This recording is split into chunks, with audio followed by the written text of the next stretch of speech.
Well, I want you to understand that the action takes place in the 16th century, and in those days, as you may remember from school, it was usual to bring heavenly powers down to earth, in poetical writing, that is. Not to even mention Dante in France, the clerks and the monks in monasteries, a stage place in which the Virgin, angels, saints, Christ, and even God himself were brought onto the stage. It was done very naturally then. Victor Hugo's Notre Dame de Paris has a passage about such a play, Le Bon Jugement, performed under Louis XI in the City Hall of Paris on the Dauphin's birthday. It was considered an edifying play, and admission was free. In the course of the performance, the Virgin comes out on stage and announces her bon judgment in person. We, too, occasionally had plays like that performed in the old days, before the rule of Peter the Great, plays based mostly on Old Testament stories. But besides plays, many stories and poems circulated all over the world at that time, in which saints, angels, and even the supreme heavenly powers appeared whenever their presence was required. In our monasteries, too, monks copied, translated, and even composed such poems back at the time of the Tartar invasion. One of these monastery-written poems is called The Virgin's Journey Through Hell, and it contains some scenes and descriptions as bold as Dante's. In the play, which is obviously influenced by the Greeks, the Mother of God visits hell, where the Archangel Michael is her guide. She sees the sinners being tortured. Incidentally, there is one very interesting category of sinners there. They float on a lake of fire, trying to swim out, but in vain, because God has forgotten about them. Extremely powerful and meaningful words, I think. Shocked and weeping, the Holy Virgin kneels before the throne of God and beseeches him to forgive all those she has seen in hell, every one of them, without exception. Her dialogue with God is absolutely fascinating. She pleads and refuses to give up. God points to the wounds left by his nails on her son's hands and feet and asks, "How can I forgive his tormentors?" She then summons all the saints, all the martyrs, and all the angels and archangels to kneel with her before him and pray for the pardon of all the sinners without exception. In the end, she obtains from God a yearly suspension of all torture between Good Friday and Trinity Sunday, and the sinners in hell thank the Lord and cry out, "You are just in your judgment, O Lord." Well, what I'm trying to tell you is that my own little piece is a bit along such lines, as if had been written in those days. In my piece, he comes on the scene, although he doesn't say a word. He just appears and vanishes again. 15 centuries have passed since he promised to come in his glory. 15 centuries since his prophet wrote, "Behold, I come quickly. Of that day and hour knoweth no man, neither the Son, but the Father, as he himself announced when he was still on earth. But men still wait for him with the same faith, with the same love. Nay, with even greater faith, for 15 centuries have passed without a sign from heaven to mankind. Trust to what your heart will tell you, for from heaven no sign will come." And there is nothing but the faith still alive in the heart. It is true, though, that many miracles happened in those days. There were saints who worked miraculous cures to some holy men, according to the stories of their lives. The Mother of God came down in person to some holy men, but the devil was not idle, and among men some started questioning the truth of these miracles. Just then there appeared a deadly new heresy in the north, in Germany. A huge star bright as a luminary, i.e. the Church.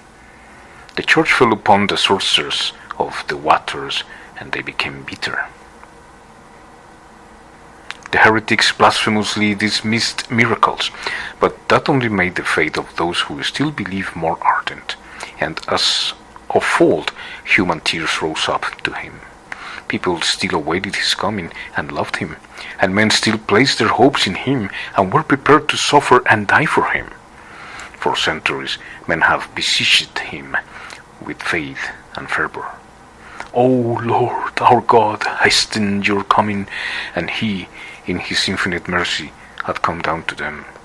He had visited saints, martyrs, and holy hermits while they were still on earth, just as it says in their lives. Our poet, Tyutchev, believed deeply in the truth of his words, as he wrote, "Through our Mother Earth entire wandering, his cross he bore, the heavenly king in slave's attire, blessing all he came before." And that is just what happened, believe me. He decided to show himself, if only for a moment, to his people, long-suffering, tormented, sinful people who loved him with a childlike love. My story takes place in Spain, in Seville, during the grimmest days of the Inquisition, when throughout the country fires were burning endlessly to the greater glory of God, and in autos da fe resplendent wicked heretics were burned. Of course, this was not the coming in which he had promised to appear in all his heavenly glory at the end of time, and which will be as sudden as a bolt of lightning cutting the sky from east to west. No. He wanted to come only for a moment to visit his children, and he chose to appear where the fires were crackling under the heretics. In his infinite mercy he came among men in human form, just as he had walked among them 15 centuries before.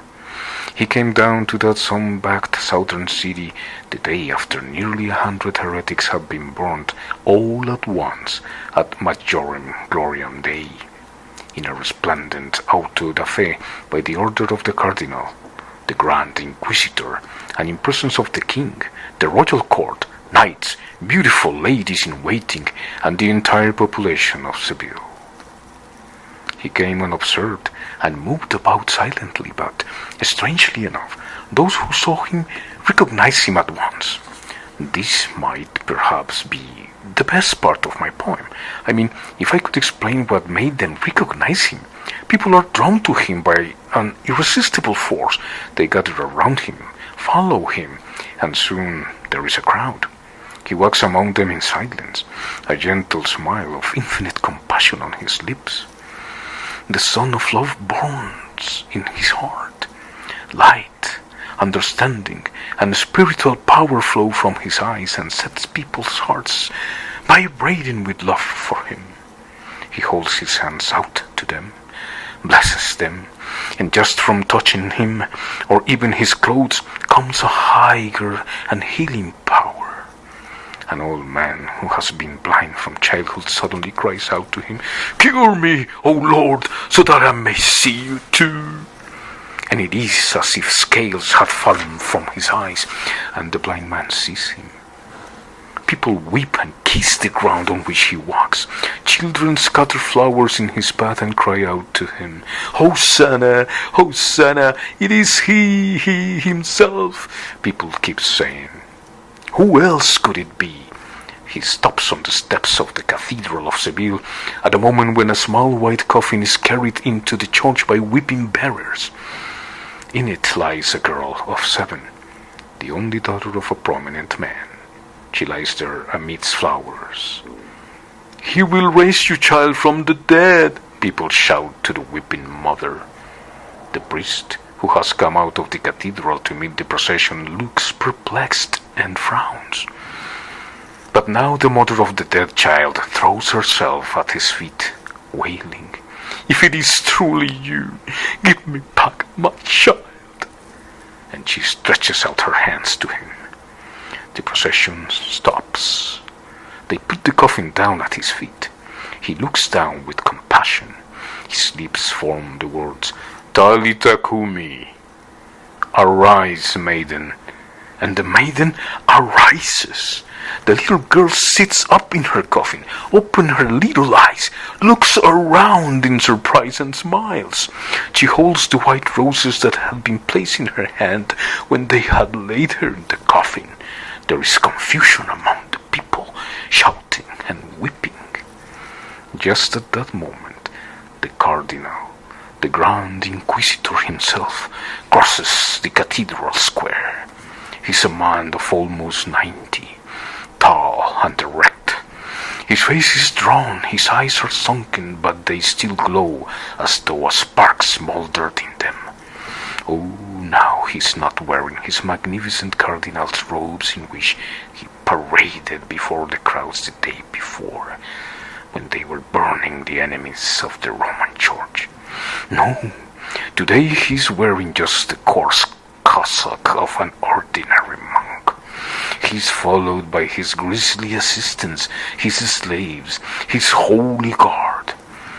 He sees the crowd gathered, stops and watches from a distance.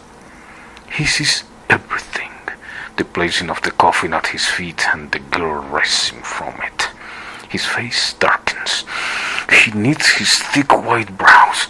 His eyes flash with an ominous fire. He points his finger and orders his guards to seize him. Seize him! The Grand Inquisitor's power is so great, and the people are so submissive and tremblingly obedient to him, that they immediately open up a passage for the guards. A death-like silence descends upon the square, and in that silence the guards lay hands on him and lead him away. Then everyone in the crowd, to a man, prostrates himself before the Grand Inquisitor. The old man blesses them in silence and passes on. The guards take their prisoner to an old building of the Holy Inquisition and lock him up there in a dark, narrow, bolted prison cell. The day declines and is replaced by the stifling black southern night of Seville. The air is fragrant with laurel and lemon. Suddenly, in the complete darkness, the iron gate of the cell opens, and there stands the Grand Inquisitor himself, holding a light in his hand. The old man enters the cell alone, and when he's inside, the door closes behind him. He stops, and for a long time, 1 or even 2 minutes, he looks at him. At last, he sets the light down on the table and says, "Is it really you?" Receiving no answer, he continues in great haste. "You need no answer me. Say nothing. I know only too well what you could tell me now. Besides, you have no right to add anything to what you said before. Why did you come here to interfere and make things difficult for us? For you came to interfere. You know it. But shall I tell you what will happen tomorrow? Well, I do not know who you really are, nor do I want to know whether you are really he, or just a likeness of him. But no later than tomorrow I shall pronounce you the wickedest of all heretics and sentence you to be burned at the stake. And the very people who today were kissing your feet will tomorrow, at a sign of my hand, hasten to your stake to wreck the coals. Don't you know it? Oh yes. I suppose you do," he added, deeply immersed in thought, his eyes fixed for a moment on his prisoner. He just looks at him and says nothing. Besides, the old man himself reminds him that he may not add a single word to what he said before. You have transmitted all of your authority to the Pope, and now he wields it. Judge for yourself, then, who was right, you or the one who questioned you. Do you remember the first question? It was worded differently, but this is to purport.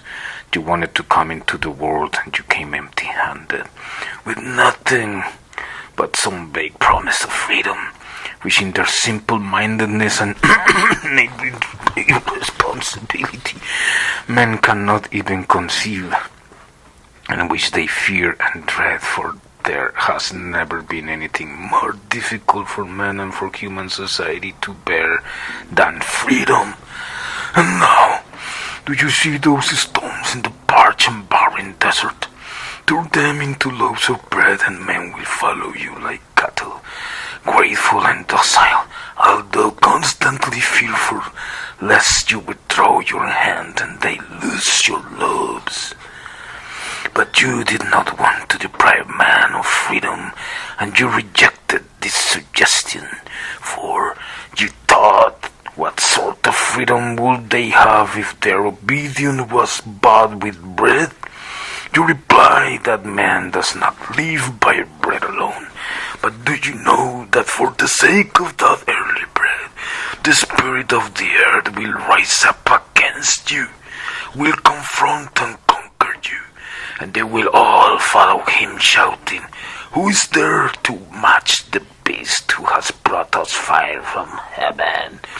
Do you know that more centuries will pass, and men of wisdom and learning will proclaim that there is not such thing as crime, that there is therefore no sin either, that there are only hungry people? They will say, "Feed us first, then ask for virtue."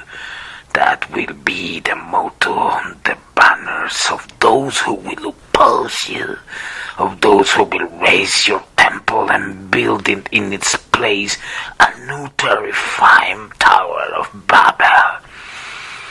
And although they will never complete it any more than they did the last one, nevertheless you could have prevented men from making the second attempt to build the tower, and thus have shortened their sufferings by 1,000 years. For in the end it is to us that they will come. After this unnecessary 1,000 years of torment, they will find us hiding somewhere underground, hiding again in the catacombs, for we shall again be persecuted and tortured, and they will beg us, "Give us food," for those who promise us fire from heaven have not given it to us, and that will be the day when we shall finish building their tower for them. For the one who feeds them will be the one who finishes building it, and we will be the only ones capable of feeding them. And we shall give them bread in your name, and lie, telling them that it is in your name. Never will they be able to feed themselves without us. There is no knowledge that could supply them with bread as long as they remain free. So, in the end, they will lay their freedom at our feet and say to us, "Enslave us, but feed us." And they will finally understand that freedom and the assurance of daily bread for everyone are two incompatible notions that could never coexist. They will also discover that men can never be free because they are weak, corrupt, worthless, and restless.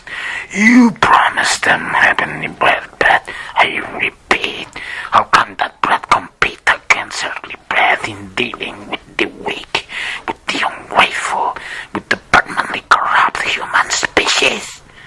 And even if hundreds of thousands of men follow you for the sake of heavenly bread, what will happen to the millions who are too weak to forego their earthly bread?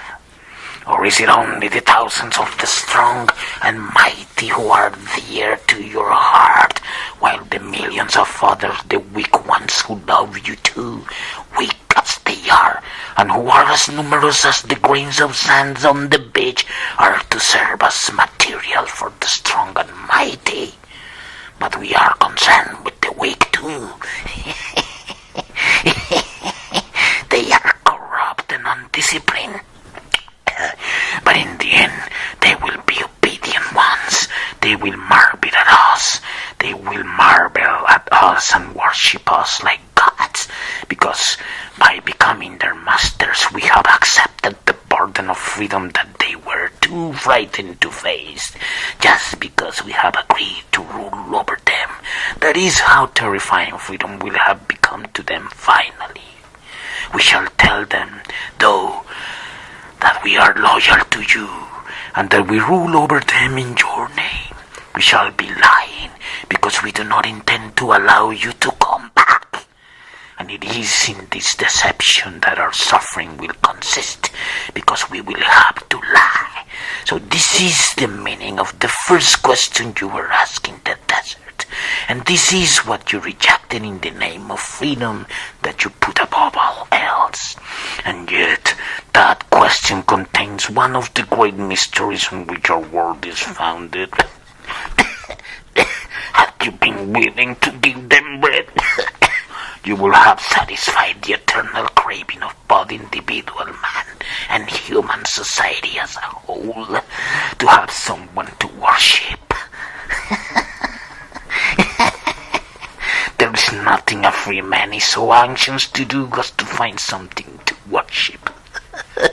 But it must be something unquestionable that all men can agree to worship commonly. For the great concern of these miserable creatures is not that every individual should find something to worship that he personally considers worthy of worship, but that they should find something in which they can all believe and which they can all worship in common. It is essential that it should be in common, and it is precisely that requirement of a shared worship that has been the principal source of suffering for individual man and the human race since the beginning of history. In their efforts to impose universal worship, men have only unheeded their sword and killed one another. They have invented gods and challenged each other. Discard your gods and worship mine, or I will destroy both your gods and you. And this is how it will be until the end of time, even after gods have vanished from the earth, for they are bound in the end to yield to idols. You knew you couldn't help then. You knew you couldn't help knowing this fundamental mystery of human nature.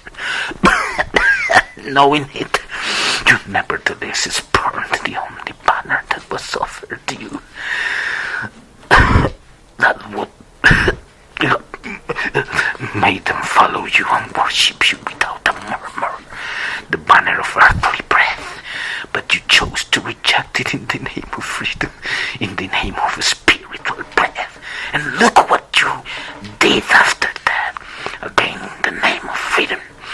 I tell you once more that man has no more pressing, agonizing need than the need to find someone to whom he can hand over as quickly as possible the gift of freedom with which the poor wretch comes into the world. But only one who can appease a man's conscience can take his freedom from him. In bread, you were offered something that could have brought you indisputable loyalty. You will give men bread, and men will bow down to you, because there is nothing more indisputable than bread. But if at the same time someone else succeeded in capturing his conscience, the man might even spurn your bread and follow the one who's ensnared his conscience. This is something about which you were right. For the mystery of human existence lies not in just staying alive, but in finding something to live for. Without a concrete idea of what he is living for, man will refuse to live, will rather exterminate himself than remain on this earth, even if red were scattered all around him. That is so, but what came of it? Instead of seizing man's freedom, you gave them even more of it. Have you forgotten the peace and even death is more attractive to man than the freedom of choice that derives from the knowledge of good and evil? There is nothing more alluring to man than freedom of conscience, but neither is there anything more agonizing.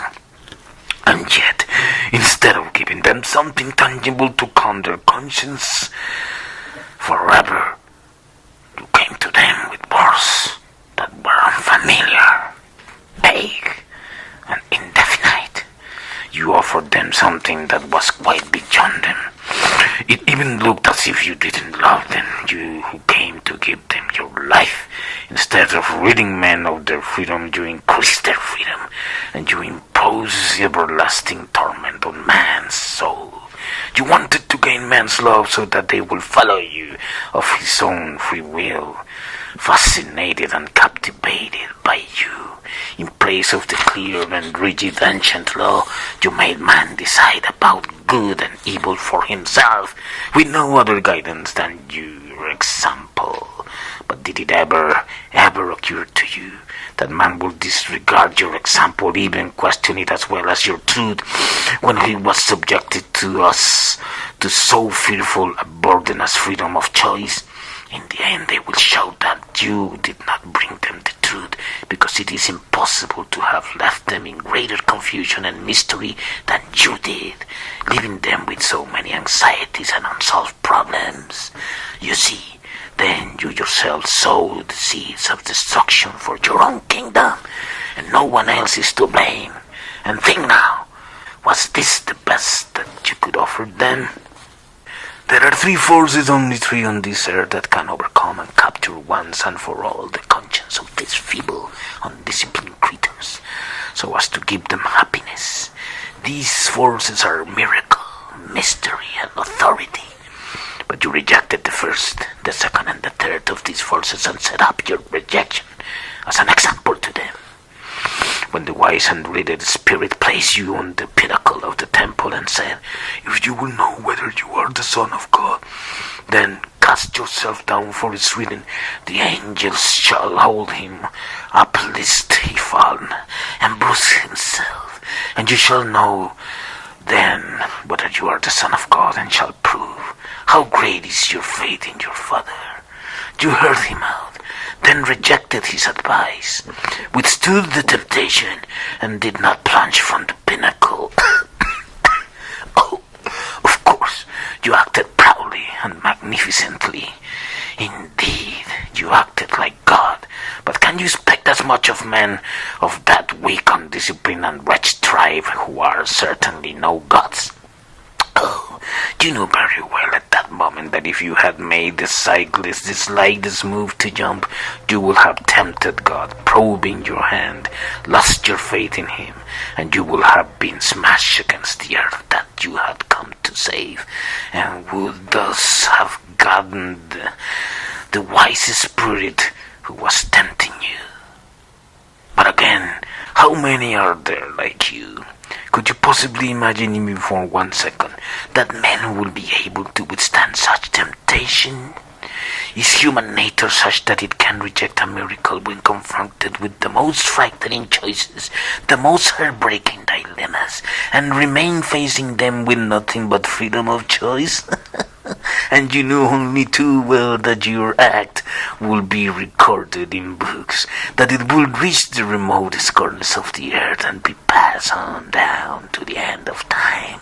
Did you really expect that man would follow your example and remain with God without recourse to miracles? Didn't you know that whenever man rejects miracles, he rejects God, because he seeks not so much God as miracles? And since man cannot live without miracles, he will provide himself with miracles of his own making.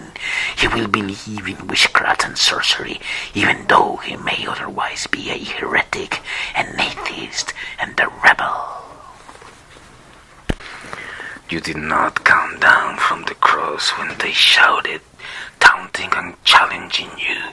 "Come down from the cross and we will believe that you are he." You did not come down again because you did not want to bring man to you by miracles, because you wanted their freely given love rather than the servile rapture of slaves subdued forever by a display of power. And here again you overestimated men, for they are certainly nothing but slaves, although they were created rebels by nature. Look around and judge for yourself. 15 centuries have passed. Examine them. Whom have you raised up to yourself? I swear that man is weaker and viler than you thought. How could he possibly do what you did by paying him such respect? fact, you acted as if you lacked compassion for him, because you demanded too much of him, and that from you, who loved him more than yourself. Had you respected him less, you would have demanded less of him, and that would have been more like love, for the burden you place on him would not have been so heavy. Man is weak and despicable. What if today he rebels everywhere against our authority and is proud of his rebellion? It is a childish pride, the pride of a schoolboy, of little children rioting in their classroom and driving out their teachers. But the end will come soon, and they will have to pay dearly for their fun. They will raise churches and flood the earth with blood. But the stupid children will finally realize themselves that although they are rebels, they are weak and are unable to bear their own rebellion. Shedding their silly tears, they will finally admit that he who created them rebels intended to mock them and no more. They will say it in despair, and it will be blasphemy, and then they will be even more unhappy, because human nature cannot bear blasphemy, and in the end always punishes itself for it. And so man's lot is nothing but unrest, confusion, and unhappiness. After all the suffering you bore for their freedom, your great prophet had a vision and told us in an allegory that he had seen all those who were in the first resurrection, and that there were 12,000 of them from each tribe. But if there were so many, they must have been gods rather than men. They bore your cross, they endured years and years of hunger in a barren wilderness, living on roots and locusts. And of course, you can point proudly at these children of freedom and their freely given love, and at their magnificent suffering for your sake. Remember, though, there were only a few thousand of them, and even these were gods rather than men. But what about the rest? Why should the rest of mankind, the weak ones, suffer because they are unable to stand what the strong ones can? Why is it the fault of a weak soul if he cannot live up to such terrifying gifts? Can it really be true that you came only for the chosen few?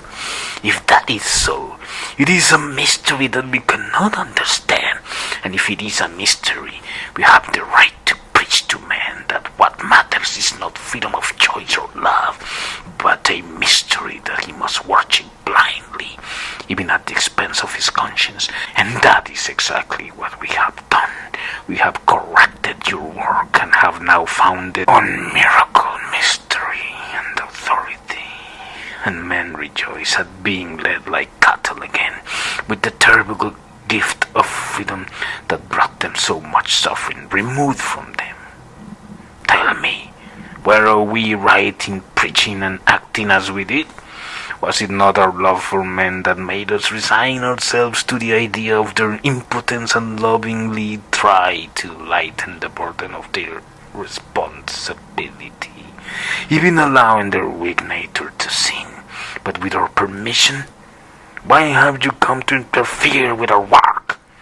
And why do you look at me silently with those gentle eyes of yours? Be angry with me. I do not want your love, because I do not love you myself. Why should I go on pretending that I do not know to whom I am speaking? Everything I have to say you already know. I can read it in your eyes. How could I expect to hide our secret from you? But perhaps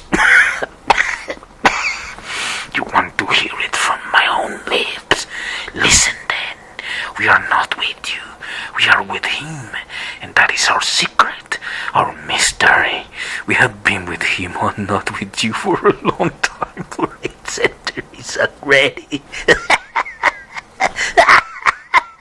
Exactly 8 centuries ago, we accepted from him what you had rejected with indignation, the last gift he offered you all the kingdom of earth.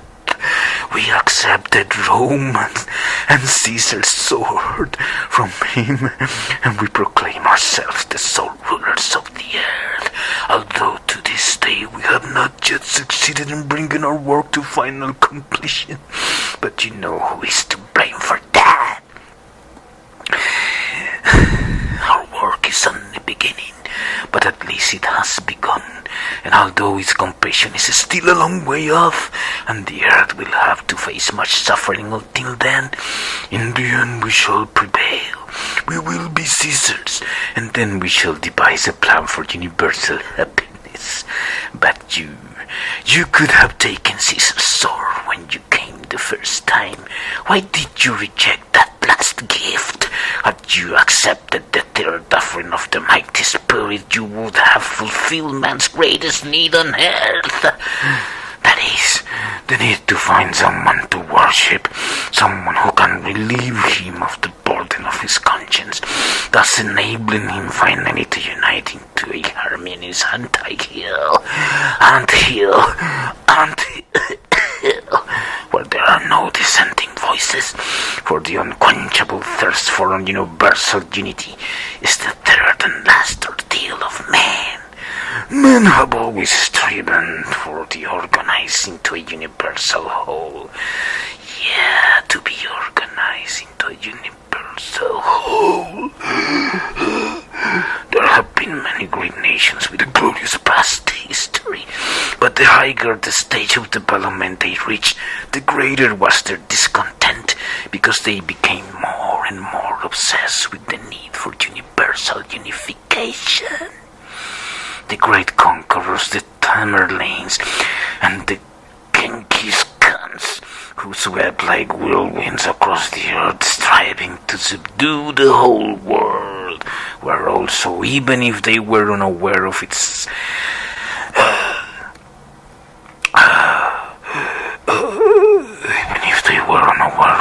themselves, obeying that eternal human craving for universal union. Had you accepted Caesar's purple, you would have founded a universal empire and given men everlasting peace. For who can rule men if not one who holds both their consciences and their breath? So we took Caesar's sword, yes we did, and by taking it we rejected you and followed him.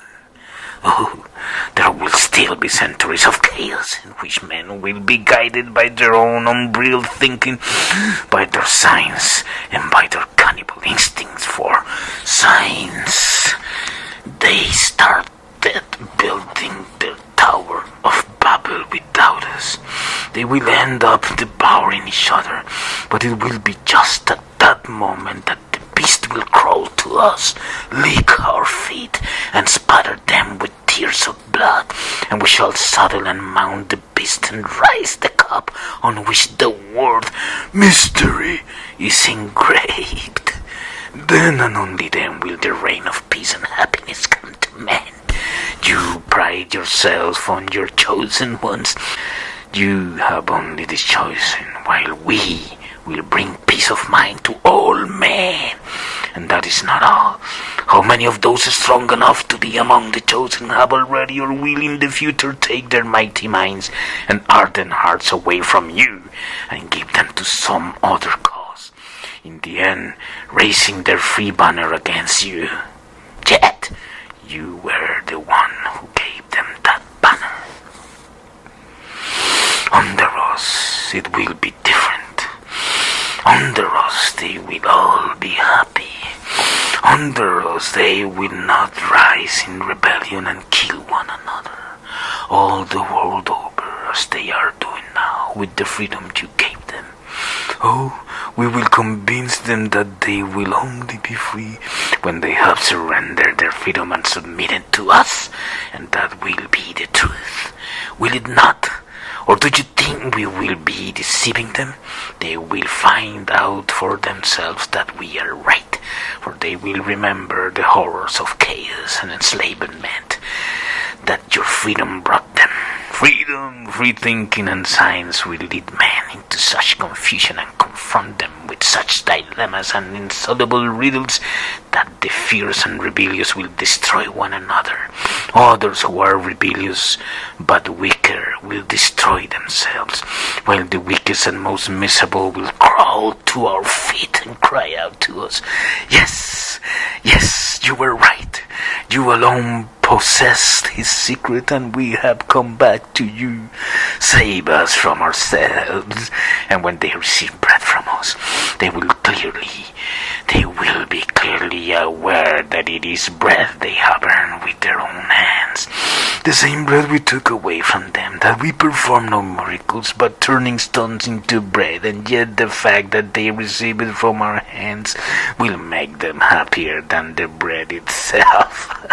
For they will remember only too well that without us, this same bread that they earned turned to stones in their hands, whereas after they came to us, the stones in their hands were turned back into bread.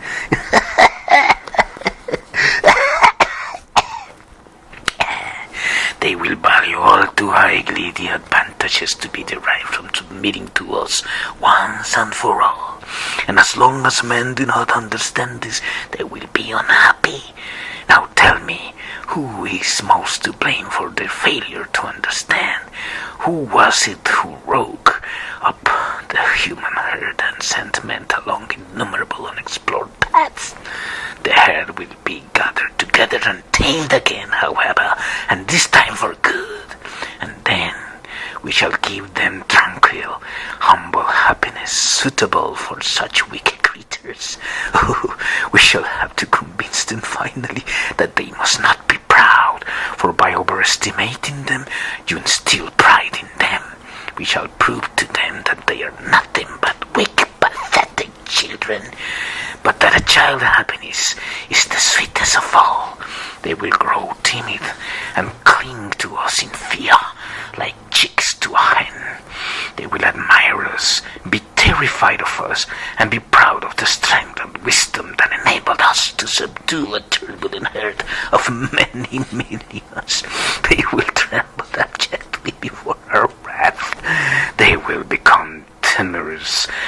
Their eyes will fill with tears as readily as those of women and children, but at the slightest sign from us, they will just as readily change to mirth, laughter, and untarnished joy, and they will burst into a happy children's song.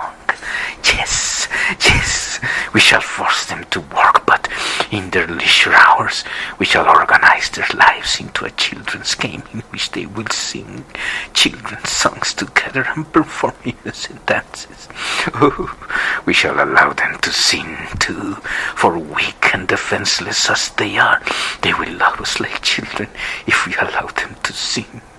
We shall tell them that every sin they commit with our permission can be expiated, that we allow them to sin because we love them, and that we shall take upon ourselves the punishment for their acts. And we shall indeed take their sins upon ourselves, and they will adore us as their saviors, who will answer to God for their sins the weak, commit. And they will have no secret from us. We shall allow them or forbid them to live with their wives or mistresses, to have or not have children, all according to the degree of their obedience to us. And they will submit to us with cheerfulness and joy. They will tell us the secrets that must torment their consciousness. They will tell us everything, and we shall solve all their problems, and they will trust towards solutions completely, because they will read of the terrible worry and the frightening torment they know today when they have to decide for themselves how to act. And everyone will be happy. All the millions of beings, with the exception of the 100,000 men who are called upon to rule over them. For only we, the keepers of the secret, will be unhappy. There will be millions upon millions of happy babies, and 100,000 sufferers who have accepted the burden of the knowledge of good and evil. They will die blissfully with your name on their lips, but beyond the grave they will find nothing but death.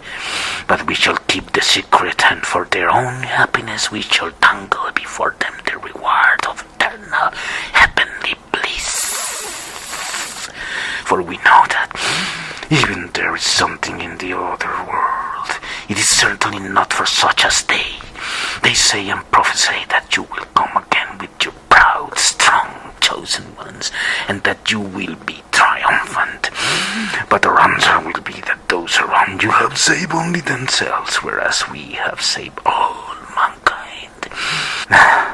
It is said that the whore who rides the beast and holds the mystery in her hands will be put to shame, that the weak will rise and rend her royal robes and expose her vile naked body. But I will rise then and show you the millions upon millions of happy babies who have known no sin, and we who have taken their sins upon us to give them happiness will stand up and say to you, judge us if you can and if you dare.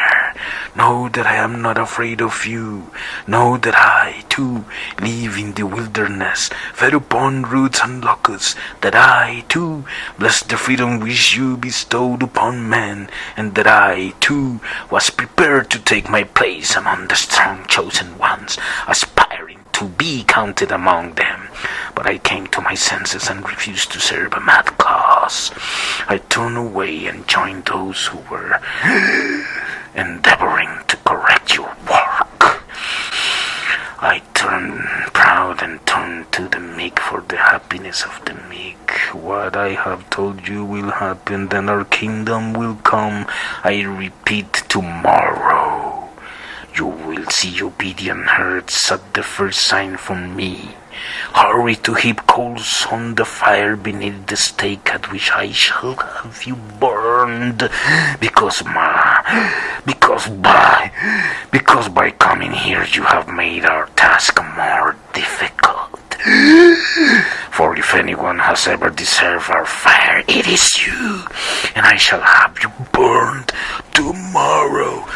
Dixie! The Grand Inquisitor falls silent and waits for some time for the prisoner to answer. The prisoner's silence has waited on him. He has watched him. He listened to him intently, looking gently into his eyes and apparently unwilling to speak. The old man longs for him to say something, however painful and terrifying, but instead he suddenly goes over to the old man and kisses him gently on his old bloodless lips. And that is his only answer. The old man is startled and shudders. The corners of his lips seem to quiver slightly. He walks to the door, opens it,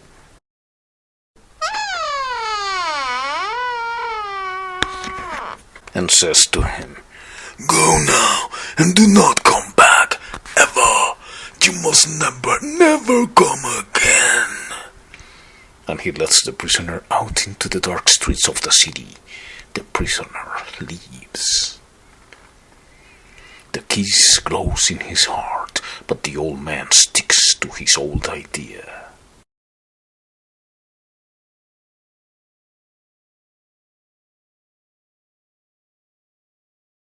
I hope the conclusions are only for you to make up regarding what you just heard. And I hope they're positive in order for us to continue the world to understand each other instead of going to war all the time and every time. I think there's other ways to deal with each other and to find ways out of this amazing war and incredible wars that are developing actually now with Azerbaijan and Armenia. So come on, guys. There's better solutions for this. And for that, I hope the conclusions you can drain from this conversation between the Grand Inquisitor and Jesus Christ are explanatory themselves in order for us to continue the world in the name of God to find a solution that is not war. Regardless if the Pope says that it's better to go to war, even if the doctrine of any religion, whether it's your religion, tells you that it's necessary to go to war, I don't think so. It's not that I'm a pacifist, I am not. But in this case, the wars are unjustifiable, and are draining the economies around the world unjustifiably, just like they said about the war from the Russians, that it was unjustifiably. I think I differ with that, and I support the Ukrainian citizens, but I don't support the corrupted politicians of Ukraine and the money that is going through from taxpayers' money from Canada, United States, and Europe for a war impossible to win, according to honest truth. Apart from that, we look for a peaceful outcome between these two countries, Ukraine and Russia, and NATO and Russia, and the United States and the United Kingdom. It's impossible not to be political. And if you read the book, The Brothers Karamazov, you will understand why it's so important for us to country and the world today, to understand that that dialogue that you just shared is also prophetic in many ways on what the country and the world are going through nowadays.